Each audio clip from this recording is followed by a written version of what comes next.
Today, I'm so excited to have Gladys Margarita Diaz on with us. Thank you so much for coming on. Thank you for having me. I love seeing young women really, getting out there and doing things. So I was happy to be invited and hope I can contribute.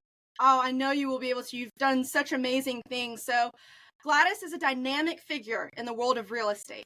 So, as an expert in property development and revenue optimization, she brings her Latina passion to the realm of profit by transforming spaces and your search into emotional experiences that resonate with her buyers and enhance communities. She was a visionary in the tiny house movement and developed a historic Coral Gables property into a collection of ADUs that are profitable, sustainable, and featured on HGTV. She's an architect and Cornell University alumni. She's a knowledgeable, captivating speaker, and she's going to share her wealth of insight on real estate and property development and how all of that fits in to technology. So if you just want to tell us a little bit about yourself, I'm super excited to hear how you got to where you are. When I finished, I always wanted to be an architect because I love designing and I love creating spaces. And then I went to, undergrad and then grad school for urban planning and urban design to create cities. So designing cities and public spaces is something that is actually a professional activity. Wow. That a lot of people don't know about.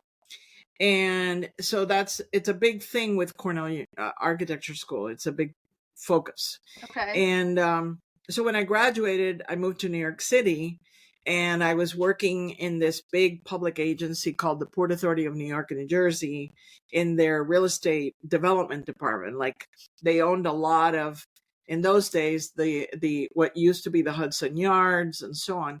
The idea of taking something that had gone past its useful life and making it something fabulous. That was kind of the fun thing.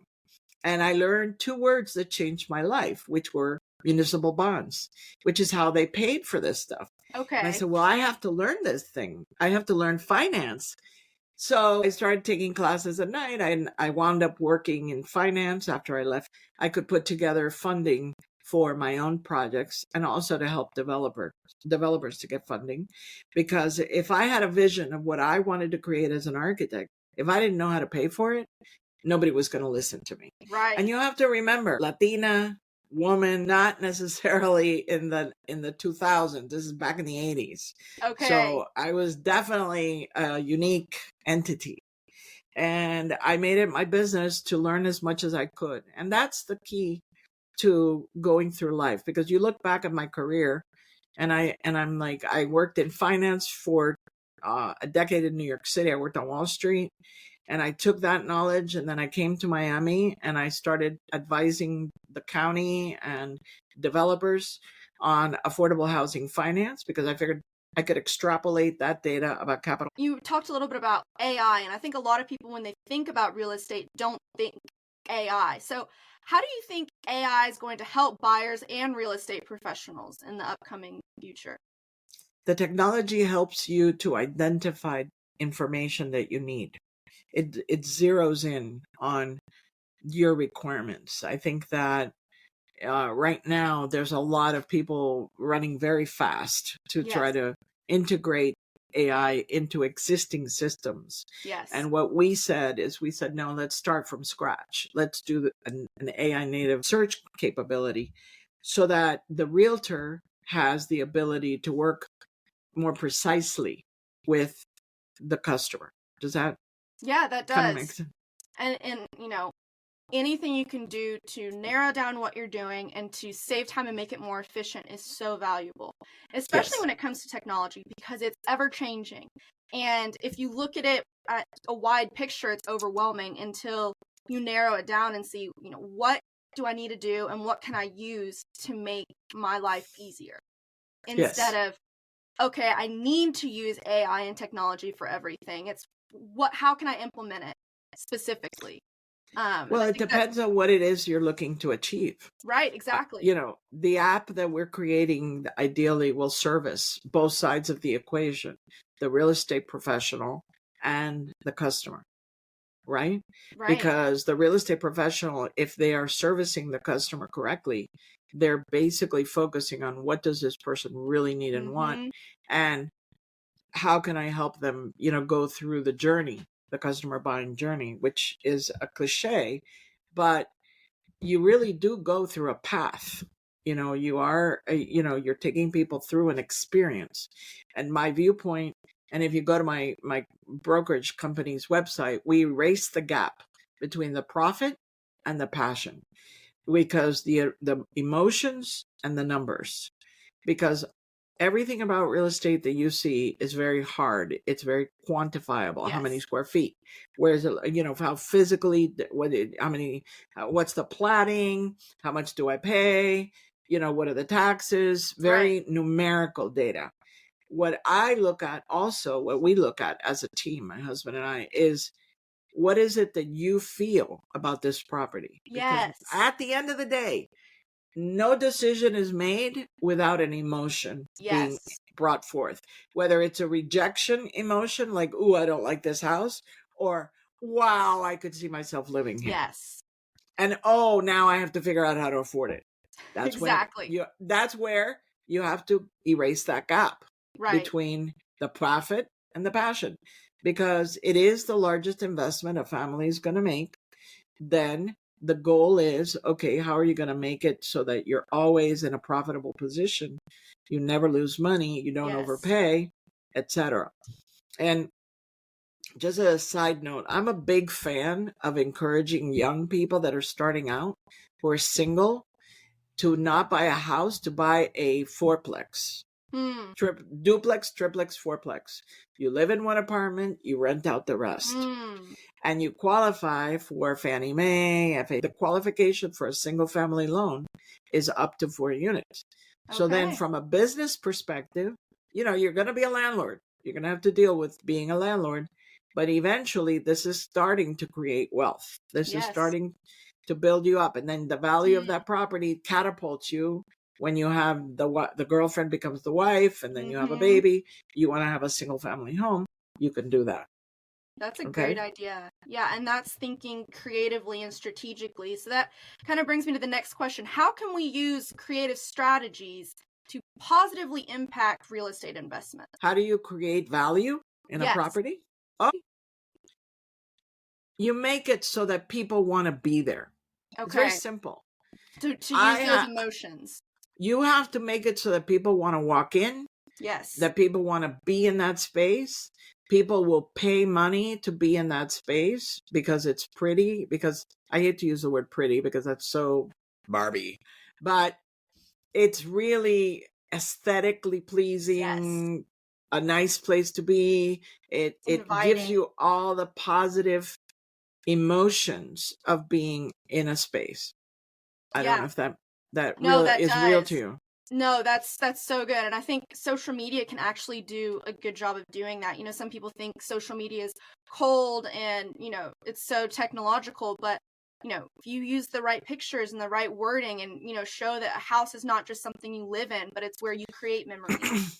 It's where you have people over that you love. It changes the way you buy or sell a house so much, because selling a house, you don't even just think of it as only profit. Then you think, oh my goodness, someone else is going to come into this home that I have loved and make new memories and make new friendships. So I think that's, social media can actually be really good at that. Hey guys, thanks for listening. Now, if you're on here, you're overwhelmed with social media. Maybe you don't know what platforms you should be on or the type of content you should create. Maybe you're worried that you're going to put so much time into this and you're not going to see anything from it. You're not going to earn more money or get more clients. I get it. I hear it all the time. What I'm here to tell you is Digital Journey can help you with that. We have an exclusive group just for realtors and people in real estate. These are for people who are serious about growing their social media. This is if you want to see a difference. It's an exclusive group coaching program that will teach you how to grow your social media, not just so you can have more numbers, but so you can gain more clients and make more profit. If you're interested in leveling up your social media, and if you're serious about wanting to earn money through it, reach out to me. You can contact me at digital-journey.net, and I'd love to help you get to where you want to be. You deserve this. Now, let's get back to the episode. And you have to think of each structure, like the structure of a home is actually an envelope, and it contains certain things, right? And you imbue that space with your own energy and your own creativity, and using light and colors and all the design tools there are. And believe me, they're legion. And you really apply that to your own space and create something that speaks to you. If you hire a professional to help you, 50 points for Gryffindor. Yay, you're smart enough to know that you don't know everything. And if the professional is a good professional, they'll guide you to be able to do what you can afford. And so, what's going to make the place feel a certain way. And those are the things that you have to keep in mind. That's so good. With both houses and neighborhoods. Because remember, I come to this from urban design and urban planning, and different communities have different vibes. Very true. Capturing the vibe of a community is that's something that has never been done. It's like, how do I feel here? Let me see. Do I really want to live here? How do I want to live? I want to live in a place that has high rises, and I take the elevator down and I go down the street and I drink coffee. That's one type of customer. Another type of customer, I want to live in a leafy environment. I want to be able to ride my bike. I want to walk my dog. That's a different, I want sidewalks. Not every neighborhood has sidewalks. True. I live out in the country, so I know that very well. A lot of neighborhoods you go through here and you're like, I'm more so surprised when I see a sidewalk. I'll be somewhere, I'm like, oh my goodness, there's a sidewalk here. What's going on? Yeah, exactly. So when when these neighborhoods are being designed, in certain eras, the decision was to have the suburban house that's isolated and there's no sidewalk and it doesn't have what's called the traditional neighborhood feeling, and what that is. If you live, you're in Nashville, right? No. Outside of Memphis. Outside of Memphis. Okay, you're in Tennessee.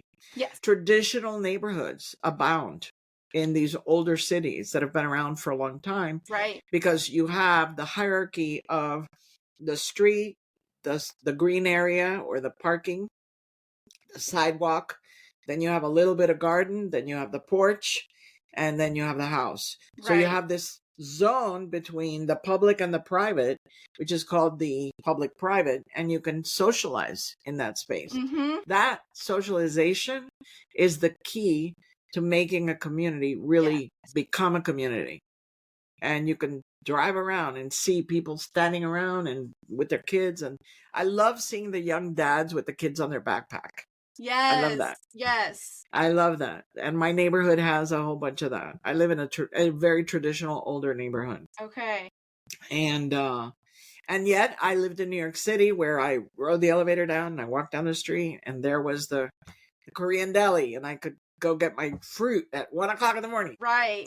And I think just realizing that people sometimes don't know what they want until they see what they don't want. You don't realize I want to live in the city till you go out in the country and realize you're going to have to drive, 20 or 30 minutes to get to a local Walmart. And so being able to even visualize the property you want versus just the house. And I think so many are like, yeah, I want a house with a yard. It's like, yes, but what size yard? Do you want a lot of trees? Like, all of that is going to change as you go on. And that's why, promoting the visual aspects of it all can be so valuable. Like showing pictures, like showing videos of not just the house, but I know social media aerial shots are becoming a big thing. And that is so huge because you're realizing, when you buy a house, you're not just buying a house. You're buying the property also, whether that be, 2 feet if you're living somewhere, or whether that be, 200 acres. You're buying all of it. And that's something that, a lot of people don't even think about until they're there. I think that trend is a reflection of how aware the public is of the community. In other words, community awareness has become a big deal, especially when we were in lockdown. we realized how much we need each other. Yes. And how walking outside and saying, hi, how are you? Hi, how are you? That makes such a difference.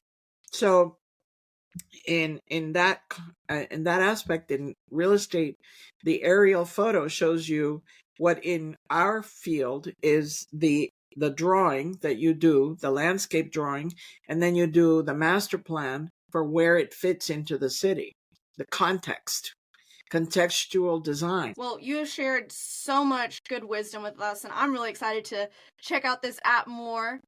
Where can our listeners find you if they want to reach out and hear more?